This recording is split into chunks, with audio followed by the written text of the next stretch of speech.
Suallarımıza cavab verməyə davam eləyək. Deməli, uşaqlığın ağzı yaradır, qarnın aşağı hissəsində sol və sağ ayağa tərəf balaca xırda düyünlər var. Bu suala cavab verək, çünki yara ilə əlaqəlidir. HPV yalnız uşaqlıq boynunda olurmu? Xroniki servisit, eroziyadan sonra yaranan çapıqlar haqqında qorxuludurmu? Baxın, bu suallara cavab verək.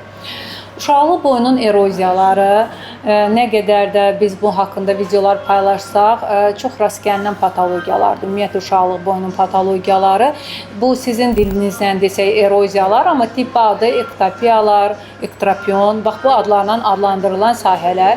Ümumiyyətlə, bunların yaranma səbəbləri anadan gəlmə və qazanılma olur. Anadan gəlmə hormonal pozğunluqlar fonunda yaranır və qazanılmış isə uşaqlıq boynunda hər hansı bir işləmlər olunubsa, küretajlar, abortlar, doğuş zamanı post-travmatik dediyimiz durumlarda yaranır və hər bir halda ən çox soruşulan suallar, doktor, biz eroziyanı yandırmalıyıq, ora müdaxilə olmalıdırmı?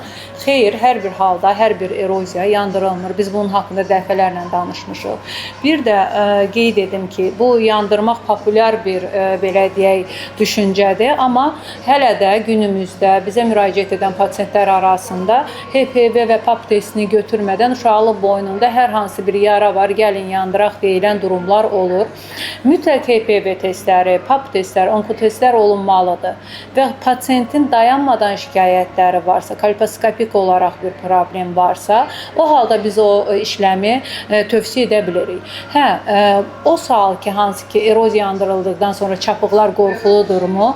İstər eroziya, istər çapıq, istər balaca bir qızartı, istər ovul nabotilər dediyiniz uşaqlıq boynunda, əgər onkotestləriniz normal gəlirsə, qorxulu deyil. Kolposkopik nəticənizdə bir ciddi problem yoxdursa, qorxulu deyil. Sadəcə nəzarətdə saxlamağınız lazımdır.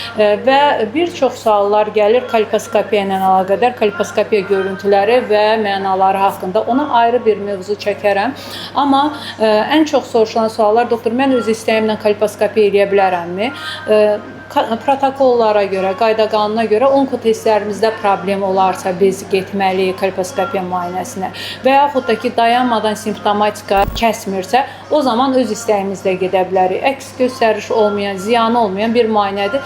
Hətta hər ikisi bir yerdə olunduğu halda daha yaxşı olar. Və o çapıqlarda əgər həkiminiz ciddi bir problem görmürsə, o sizə simptomatika vermirsə, yəni cinsi əlaqə zamanı qanama, adətdən kənar qanamalar vermirsə, mən düşünürəm ki, o sahəyə toxunmağa ehtiyac yoxdur. Niyə yaranır, onu da qeyd edim. Adətən biz eroziya yandıranda, lip eləyəndə pasientlərə müəyyən, belə deyək, ziddiyyətlər qoyuruq. Çox təəssüf olsun ki, xanımlarımız onu ciddiyə almırlar. Ən, belə deyim, öndə dediyimiz cinsi həyat olmaz, ağır iş götürmək olmaz. Müəyyən sərhədlər qoyuruq. Təəssüf olsun ki, bunlara riayət eləmirsiniz. Ona görə də orada, belə deyim, çapıqlar əmələ gələ bilir və tam sağalma getmir. Bəzən orqanizmin özündən asılı olaraq da sağalmalar geç gedə bilir. Bilirəm, videolarımız biraz uzun olur, amma həqiqətən suallar o qədər çoxdur ki, çalışacağım ki, bütün verdiyimiz suallara cavab verim və bu silsilə şəklində verdiyimiz sualları ard-arda videolarımızı paylaşacağıq. Hər birinizi sevirəm. Videolarıma qulaq asanda xahiş edirəm ki, bütün cümlələrimi diqqətlə izləyəsiniz. Sağlam olun.